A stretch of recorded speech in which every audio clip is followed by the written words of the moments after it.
You dream of making a big impact in the world and in your personal life, yet you feel like there's a constant pressure and resistance holding you back. You're feeling the stress of trying to give all aspects of life the best version of yourself and never wanting to let anyone down. Striving for anything in life takes a lot of effort, but when you're dealing with perfectionism, people pleasing tendencies, and procrastination, it can feel daunting. And that is why I'm so honored to have Dawn Calvinisti on the podcast today.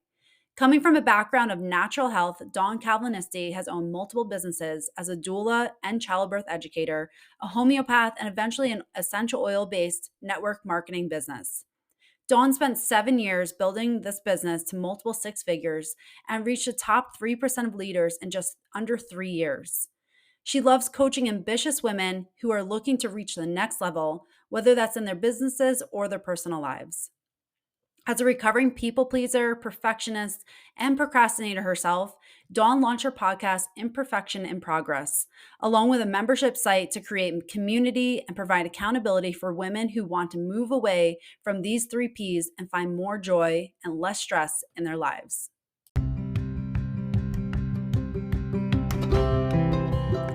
Hi, I'm Dr. Kelly Kessler, and I am the host of the podcast, Rewiring Health.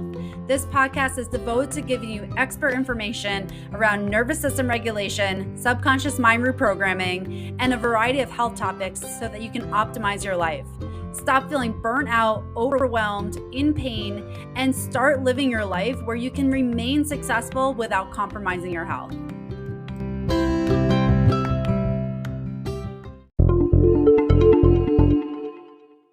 High achievement does not come without a price tag, and sometimes it's our health. If you're wondering the style of high achiever you are, take my free quiz in the show notes.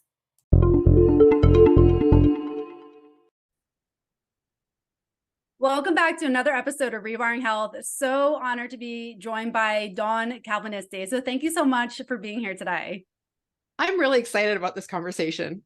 Yeah, me too. And we connected online, and it's like your content just spoke to me and all the struggles that we go through as, perfectionists, people pleasers. And so I can't wait to just hear your perspective, hear, your journey with all that, and just really dive into it deep and how it impacts all of us. So I always love to hear what brought you to where you are today. Like, what was your journey like through perfectionism, people pleasing, procrastination, all that, to now helping people with that? Yeah, so I think really my background starts just being in a family that was very aware of what other people thought of them and the image that we presented. And so people pleasing was a big part of my life from a very young age. Don't get me wrong, I had a fantastic family growing up. It was just part of our culture and our situation and my parents' work. And so during that time, I learned to really fit in well and do the things that made people like me and happy with me. And I learned that doing more was what generally made people proud of me. Mm-hmm. And of course, doing more led to also doing it really well. Mm-hmm. So that Yeah. perfectionism piece comes in there. And so kind of grew up through that, got married very young. And also because of that, also wanted to please my husband, do what he thought was best. And we eventually ended up divorcing. And I was in a place where I didn't even know who I was because I'd spent so many years being everything for everybody else and not actually knowing what did I like? What were my preferences? Yeah.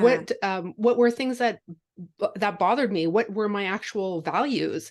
And so I spent some time just trying to learn who I actually was and growing through, quite a number of years. I remarried, I had some kids, Mm-hmm. and started, I was always an entrepreneur from a very young age as a teenager. So started yet another business in my, I guess my early 40s, I would say. Mm-hmm. And during that time, led a really large team, a lot of other women in growing their businesses, and started to realize that I was very hung up on what did they think of me and was I doing it just right? And if I didn't do it right, was I a hypocrite? And were they going to be looking at me, differently? And so do I have to keep this image of perfection and doing it all and really showing them that like you can go, go, go, go and no stopping? And eventually I just thought to myself, like, I cannot sustain this. It's not possible. Yeah. And I don't want to be that person that I felt growing up. And so I have to start digging deep on who am I really wanting to please here? What things actually matter? Why is perfectionism so important to me? Can there just be good enough? Mhm. And out of all of that, I started to realize I was starting to procrastinate because, of course, if it couldn't be perfect, if I was worried what someone would think, then I just wouldn't, I'd avoid it or not do it or put it off. And as I learned and grew and, changed my own way of seeing things, I realized there were tons of other women that I was leading that were in the same situation, grew up in similar situations, pressure from society, all of that. And I was learning answers that I could teach that out. And so over the last about 8 years now, I have just really moved into coaching entrepreneurial women who are looking to remove that piece of people pleasing and perfectionism and procrastination in order to get out of this stuck feeling and break through. And out of that came my podcast as well. Yeah. Oh my gosh. So much as you're speaking, I'm like, you're speaking to me like that. I'm like, oh my gosh, literally so many parallels to what I've experienced and so many women I've worked with have experienced. It's one thing that really stuck out to me with what you're saying is like that feeling of feeling lost. Like you do all these things, you go on autopilot, you're trying to do things for everybody else, and then you lose yourself in the process. And it's such a process to figure out who you are again. And then it's like right when you think you know who you are, it's like you start to uncover more layers and realize that you still have more vulnerability to share. And it's like an evolution of really discovering yourself again. And I, thank you for sharing your journey, because it just, for anyone listening, it's so relatable what as you're speaking, because there's so many aspects of it that you don't even realize are contributing to that mindset. And then we normalize it, especially when we live most of our life thinking that things have to be perfect, or we're procrastinating. We think that there's something wrong with us, but it's really those limiting beliefs that are contributing to it, and so many things. So it's absolutely amazing that, to hear your evolution of where you were and now you are, and helping people uncover those aspects of themselves. What were, as far as being able to like tap into who you were and start to really dive into those limiting beliefs, how did you start to do that? Because that's a really hard thing when we live with these stories that we think are literally true and we take it as gospel. Like, how did you start to peel back the layers to understand yourself better? Right. I think you're right. Like there's these things that we just totally think this is absolute fact and we never question it. And I think for me, as I was starting to learn about myself, one of the things that kept creeping up was anxiety. And so anxiety would come out and come out. And I kept thinking, like, this doesn't make sense. Like, I'm not worried. I'm actually anxious about nothing. And yet that feeling of panic and all of that I was diagnosed with it. So it was something that was really starting to become crippling. And I realized a lot of the anxious thoughts were around either perfectionism, like doing it just right. And if I didn't do something right, I felt guilty or embarrassed, or like maybe I'd let somebody down. And then it would go to people pleasing, like, what do they think of me? What if they knew this about me? What if they knew I didn't do this right? What if they knew I actually was, said this, but I did that? Like, so really just not feeling in my own skin that I could really be myself and that people would like me for who I was. And I think that was the Yeah. second part of the uncovering, because I knew what I was dealing with, but I didn't really realize how much my own self-worth was tied up in what others thought and really wasn't about me being okay with me. And so Mhm. I think that was the start of being able to say, okay, where do I go with this? Do I need some therapy? Do I need some counseling? Do I need to unpack some of this? Do I need to have conversations with people from my past that I actually just didn't close out relationships well because, again, I would avoid? And so do Mhm. I need to go back and just make some amends there? And so a lot of that was part of the process of making those changes. But I think the number one thing that was the biggest change, and what I tend to tell women now, is if you can get really, really clear on what is it that you want, like right now, today, not like 10 years, not the dream life, not that thing, but what's the thing that you want right now? Do you want to wake up each morning and feel really excited about getting up and going to work, or getting up and being a mom, or whatever that thing is? Do you want to make more money right now? Is that really your thing right now? Or is it that you want to be able to go and work out? Like, what is the thing that just, it can be a small thing. What do you want right now? And why do you want it? And is it for you?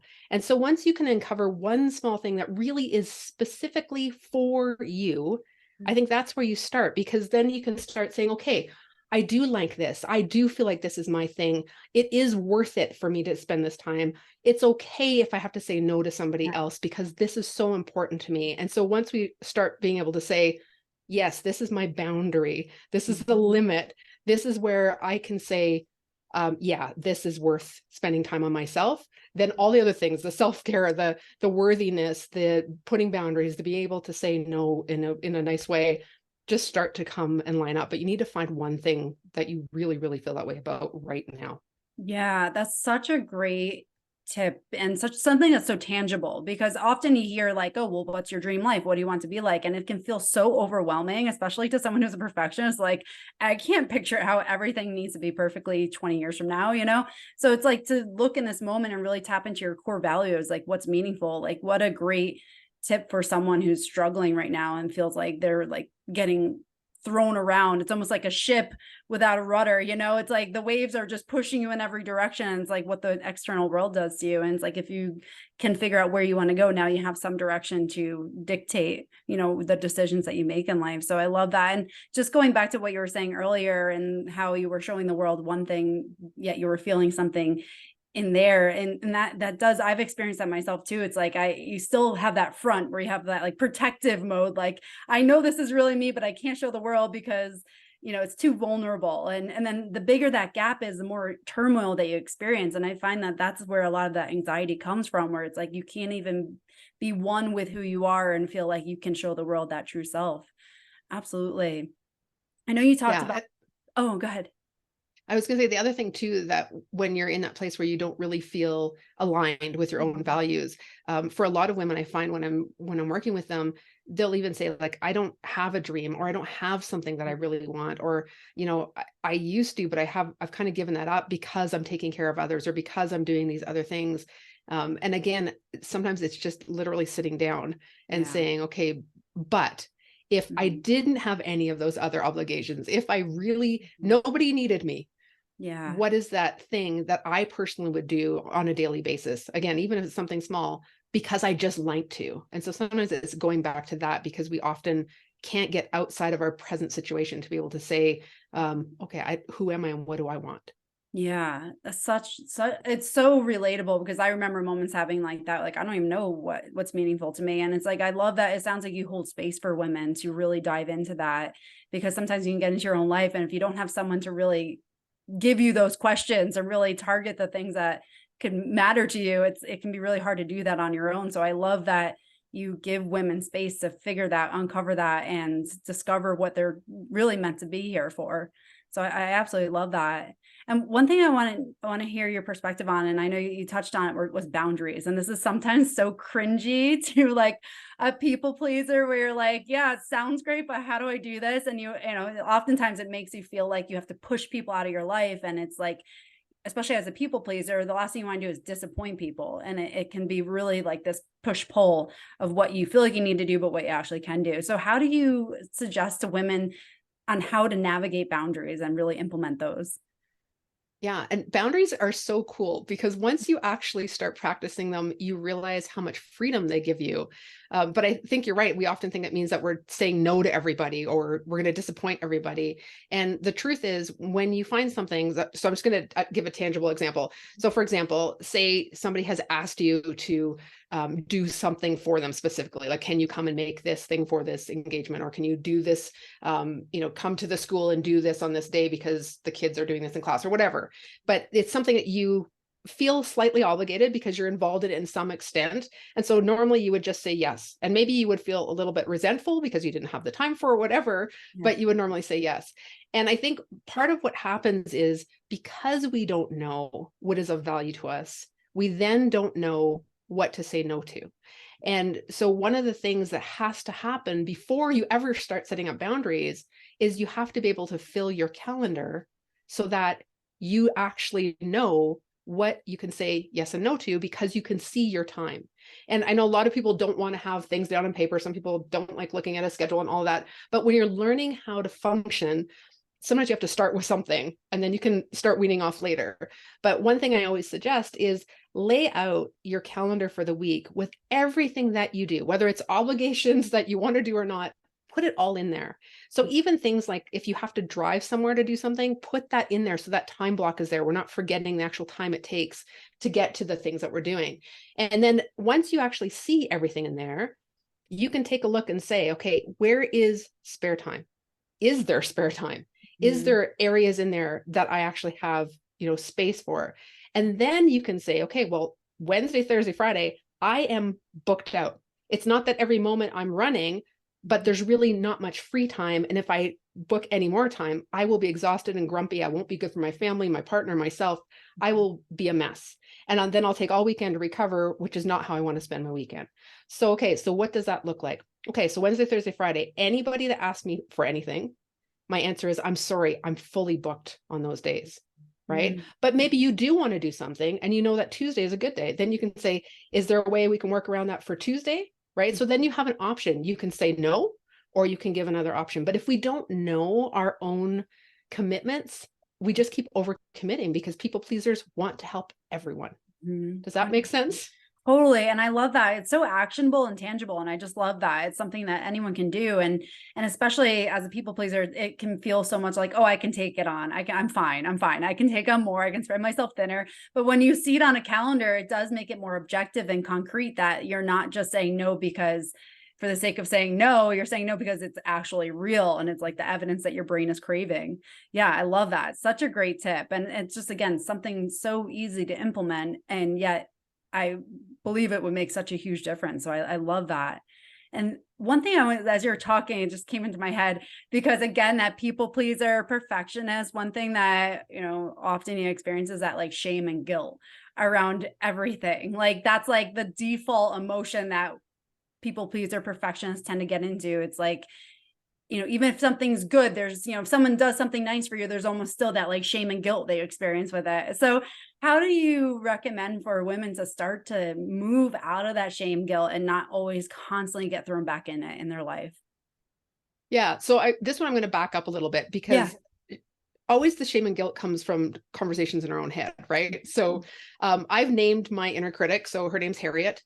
And that's who she is. And so I recognize her when she speaks up, and shame and guilt again comes with some voice. And so maybe it's that you didn't do something to the degree that you think you should have, perfect enough. And so you're telling yourself like, you should have done better. You should have spent more time. That's something that, better than to just put that out like that. What if what if people don't like it? And now it's because you didn't bother, whatever. So these voices go, and that's my Harriet. And so I'll just say, yeah, Harriet, yeah, Harriet, I recognize you. And I understand that you're worried. And I understand that you're afraid what people are going to think of you. But you know what? We're good enough. And we don't need to keep looking for other people to validate us. So we're happy with it. That made our life more easy to do it like that. We're going to let it go. So for me, a lot of times the shame and guilt is a conversation with my inner critic. And that is still a work in progress. I mean, I think we all have voices, right? We all have voices that tell us we're not good enough. It's not good enough. We're not capable. We're not, that person is thinking something about us when we have no idea what they're thinking. And I think for me, it's really having a conversation with the voices and being able to say, like, I hear you. I recognize you. I see that scared little girl that grew up with that kind of feeling. Often the voices are voices of people that we grew up with, right? Our parents, our grandma, a teacher, but somebody that we valued. And it was, they were probably trying to do their best for us, but at the same time, we took it from such a critical perspective and never really grew out of it. So sometimes it's just coaching yourself to grow up, right? To mature in those areas and having those conversations with yourself. Yeah, I love that. And it's so true because when you're in the thick of it, you think everything that's going in your head is true. And like that's crazy. And I think it was such a big wake-up call for me. And like, when you realize that it's not true, like I don't have to listen to that. Like, and to even question that. And I just love that you gave your inner voice a name because it helps you remove yourself from it, where it's not so much like you're in your head. It's like, okay, now you're talking that voice and you can question it. And I just love that. And that's such a huge thing for moving forward, where you can start to like not get trapped into that cycle. And I also like that you said that it's ongoing process, because I think sometimes people, and like, this is what I realized is like you can go back a little bit, but then you got to keep pushing forward. And one thing I love to hear you talk on this. It's like when we have big things happen in our life, like big stressors and things that feel just like catastrophic. Have you noticed with people you work with or yourself, that you tend to go back to some of those limiting beliefs a little bit more? You tend to go back to like your baseline. Can you talk on that a little bit, like your experience, maybe with yourself or someone you've worked with? Yeah, for sure. I mean, in coaching, I see that all the time. With myself, I see it. I think it's super common. You're right. Because again, every time that stress comes in, right away, our default is to go to the thing we're most comfortable. And generally, it's the thing we've practiced for the most years, which is that inner critic that tends to show up, or that belief system that we've believed for decades. And we're only now unraveling it for maybe 2, 5, 6 years. And so our default is to be like, oh, okay, I go back to this because that's what I know. And the reality is to be able to say to yourself in those moments, and again, this is not easy. I just want to say that Mhm. it's not easy. But the first thing in all of this is to recognize when it happens, because without that recognition, you really can't make the change. And Mhm. so starting to be aware of what are you saying to yourself? Is what you're saying to yourself true? Like you were saying, asking yourself, how do I know that's real? Right? Mhm. How do I know that that's actually truth? Could it possibly be untrue? And what could tell me that this is not true? Do I have, anything to substantiate that with, right, from the past, either to prove it true or to prove it false? And starting to be able to work through that. And some of this is, deep inner work that you are working through for weeks, months, years, and it's, almost a continuous thing if it's something that you're running up against constantly. Mhm. Other things, it might only take you, a few weeks because you recognized it, you caught it, and you're able to quickly move forward and release it. It really depends on your personality. And that's where I feel like perfectionists struggle more, Mhm. because of the desire to get it right. Yeah. And there is no right when it comes to growing and self-care. There's only what's right for you. And I think when you don't have a black and white as a perfectionist, you're like, I don't know what that is. I don't know what that is. I'm lost. So true. Right. So Yeah. it's finding what's right for you. Yeah, it's so true and such a great point because it is like there's that comparison trap of like, oh, well, they were able to do better in a year. Like, what's wrong with me? And it's so easy to get stuck in those traps of comparison. And then we get into criticism and then we complain. And then it's like we're back to where we were. So thank you for sharing that because it's so true. And I also love that you said it's not easy because I agree. My experience, it's not easy. And there's setbacks, there's movements forward. It's like it's a constant just awareness you have to have with it. And just with that, do you mind sharing a transformation, like either with yourself or someone you've worked with, where they were deeply in that perfectionist, people pleasing, procrastination mindset, and now have released themselves, at least mostly from it or partially, and now their life has changed because of that? Like, if you could just share a story about Yeah. that. Yeah, I have a lovely client that I've worked with for years, and it was a slow process, I think, both for her and for me. But again, just coming from a very deep rooted belief that unless she did everything for everybody else, she would not be loved and accepted. And so that was kind of the deep belief that was ground in there from childhood, growing up. And so what we were finding was when it came to setting boundaries, and again, because I work with entrepreneurs, she's building her own business. She was really struggling with not taking on everything for her business, because of course she could do it better than everybody, Mm. and at the same time worried that if she didn't do it and she turned it over to somebody else, which would make her life easier, that her clients would then be disappointed because she personally didn't give her own detailed attention to it. And Mm. so that was a really rough thing, because again, the people pleasing's there and the Mhm. perfectionism's there, and then the procrastination would kick in, so she just wouldn't make Yeah. a decision and things wouldn't get done, and then people were upset. And Yeah. so then she's kicking herself and sending herself back into the cycle of I'm not good enough, and I need to do more for everybody, and I need to do it better. So that tends to be the spiral that comes out of it. But the awesome thing was, as we were working through, just again, recognition, first of all, starting to create, what do you want your business to look like? What do you want to feel like on a daily basis? I am not about hustle culture. So my clients, really, especially perfectionists, have a hard time adjusting to the idea that you can actually do less and get more done Yeah. by focusing concentrated time, and doing it to the best of your ability and then letting go. So that's kind of where I come from as far as my philosophy.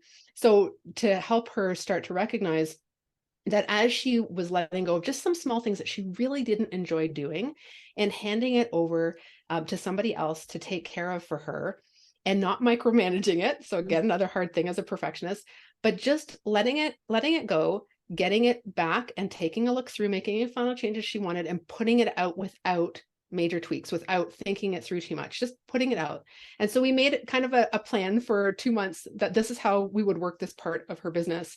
And no matter what came back, we were going to talk over what was the difference? What was the difference in the email openings? What was the difference in the response that she was getting from clients? What was the difference in how she felt on a daily basis? And so a lot of that we had to work through, like, let's actually put down on paper what are the pros of doing that and what were the cons of doing that. And over those 2 months, it was so nice to watch her realize that all these things that she thought she had to handle, there was no difference in the responses. There was no like, oh, suddenly this isn't you, so, I don't like you as much. There was no, oh, this isn't looking as good. So she started to be able to relax in her business, take a little more time for herself and her family, started understanding that she's not the only one that can do what she does. And she's very capable of teaching it out to somebody else to help. And so all of that made such a big difference that now when we talk, it's so funny because her first comment is often, you know what I'm going to try? And I don't think she ever offered to try something before because she had to know exactly perfectly that this was going to work before she would just do it. Yeah. And so it's been really interesting watching that progression of I'm willing to try stuff even if it's not perfect and put it out there. And it doesn't have to be me hands-on all the time. Yeah. Oh my gosh. I love that. Thank you for sharing that. Cause it's just so amazing to see when you're like, you realize how much it's holding you back. And like the fact that there was evidence that literally just by her surrendering some of these limiting beliefs, by relinquishing some of that control and power onto somebody else to keep moving the mission forward, it still all works. It's like, it's that fear of like the unknown, but yet we don't have, it's either you have to move in fear or faith. And it's like learning how to move with faith that we don't know the end result of anything, but yet we tend to move in fear. And so I love that she's starting to like move into that faith and things work out just as well or better. I mean, that's Yeah. amazing. I And I absolutely think for love most high performers that. have a big mission, right? They have a big Yeah. goal and they want to affect a lot of people and have major influence. But the Yeah. reality is every time that we take that back and try to control it all ourselves, we limit how much influence we can have because if we can't actually grow, Mhm. we can't have it. And so I think it's really interesting, again, just going back to, but is that true? But is that true? Mhm. But is that Yeah. true? Yep. Yeah. And it's like you need these constant reminders. Like even if you're in like a good place, it's like always good to hear that. Like I find myself too, I need constant reminders of like, okay, go back to that. Go back to questioning, like don't ever take anything as gospel. Like keep questioning those things. And then it almost like releases another layer where you can keep moving forward. So I love that. One thing too is like as you're speaking, like this is me, for a while this was me and your client in the beginning, like where you feel like you have to take on everything and that there's no give, like you just have to be perfect, you're juggling 10 balls and you can never let one drop. Have you seen in many of your clients or maybe yourself like where that starts impacting your health and you start experiencing physical symptoms from that? Yeah, absolutely. I think the number one thing that I see often when clients first come in, it's Mhm. their sleep. Like their Yeah. sleep has been so uprooted. They're waking up in the night multiple times. They can't get back to sleep. They're thinking through what they should be doing, what they didn't do, what needs to happen, what they should have changed. And I think that's super common, especially in women, because we do tend to wait, like we push all day long and then we go to bed. And so our brain is just waiting to have downtime, right? To be Yeah. able to process. And I think as soon as we affect our sleep, I mean, this, we affect everything. Like there's no Right. area of our health that is not affected, whether mental, emotional, physical, it's all affected. Mhm. Our relationships with others are affected because we're just not the greatest person to be around when we're not Yeah. sleeping.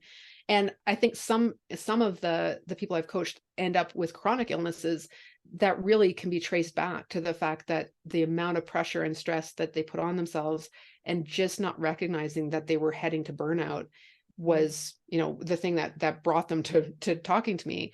And I Yeah. think when we're so stuck with the fact that we need to do it all, we really forget about all of the self-care. And I don't mean bubble baths are great, but I don't mean like bubble baths in the tub. I mean literally just having time to breathe, to look outside, to just change our mindset a little bit, to get a moment to relax and look at something different than whatever is presently in front of us. Whether you are an entrepreneur or not, you could be a mom, and if you feel like you have to go from morning to night and you don't take those times out to have a cup of tea, to read a book for 5 minutes, Mhm. to go walk down the road and back, like just Yeah. that little bit of relief, we're heading for something that is inevitable, I think, when we don't really pay attention to the fact that we aren't giving ourselves a bit of relief and breaks throughout the day. 100%. And I know, especially entrepreneurs, it's longevity. This is it's a marathon. So if you're not giving yourself that, you're literally going to push yourself to the end if you don't allow yourself to have some release as you go through the process. So yeah, 100%. For someone who's listening today and they're like, yes, that's me. I'm a perfectionist. Like, I can't relinquish control. Like, nothing's ever good enough. Like, if it's hitting them and they really haven't even started to unravel anything, where would you recommend them just doing something today, starting? What's the smallest thing they could do to move themselves forward in this moment? Yeah, I think number one is write down what your ideal day would look like if you had no obligations, like no Mm-hmm. obligations at all. And that might be really hard to do if you don't know yourself. Mm-hmm. So, give yourself some grace if you're sitting there going, I don't know. I don't even know if I like reading. I don't know if I like a walk, but just literally sitting there and thinking, if I could just plan out an ideal day and nobody was around me asking anything of me, what would that look like? Because I think once we start seeing things on paper that spark that bit of joy, then we can start saying, okay, but why? Like, so if I choose to go for a walk, for example, over reading a book, what is it about walking that I like? Is it that I like being outside? Is it that I like fresh air? Is it that I like looking around at nature? Is it that I like going out for a walk on the city streets? Is it the hustle and bustle of people around me? What is it that gives me that spark of joy? And then how can I start putting more of that into my life? Because that might not be the only way that you can get that in your day. And I think that's the easiest. It's hard, but it's the Mm-hmm. easiest place to Yeah. start, is just what would I do with no obligations? Because all of us who are high performers, who are people pleasers, who are perfectionists, always feel like we have to be doing more for somebody else or for ourselves or for our vision, whatever it is. And often it's hard to just draw back and say, okay, but if I totally removed everything in my life, what would I choose to put back in just for me? And I think that's a really good place to start. Yeah, I love that. And it gives you that gift of having a different lens in your life and different perspective. And that's such a great, again, tangible, something actionable that you can do and really kind of work on, and something you could do every day and ask yourself that question. And it's like, once you get the ball rolling, things open up and you see more and more. It's just like a big boulder. It's really hard to get started, but once you get going, you gain momentum. So I just love it. And thank you for sharing such a actionable tip for people who are listening and feel maybe lost, but now have something that they can do right now in this moment to move themselves forward. So thank you. And for anyone who want to connect with you, dive in deeper, how can they connect with you, get in contact with you, and also listen to your podcast? Yeah, so the easiest way just to find everything is to go to my website, which is pursueprogress.com. And you can find my podcast there, but it is on all podcast platforms as well. It's Imperfection in Progress podcast. And really, there's also a really great clarity workbook there on the site that's free. And it helps you do those steps where you're literally trying to find, where am I at the core, so that I can figure out what do I want to continue moving forward with. So it's an easy thing to grab. Oh, love that. And I'll put the links for anyone who's listening to all that in the show notes. So definitely check that out. Connect with Dawn. And thank you so much for your insight, wealth of knowledge, and everything that you've contributed today. Thank you so much for being here. Thanks for having me, Kelly. I love what you're doing. I love the audience that you're reaching out to. So thanks for doing this. Oh, absolutely. Thank you so much. And again, for anyone who's listening, please subscribe to the podcast and share this episode. If this resonates with you, you're not alone. There are so many women who need to hear these messages. And if you took just one little golden nugget from it, you have no idea how big of a catalyst that can be to move yourself forward. So again, give yourself some grace, share this episode. And again, thank you all for being here and part of this community.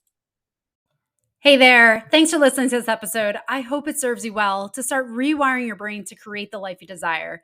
If you found value in this, please share it with a friend and tag me on Facebook or Instagram at Dr. Kelly Kessler.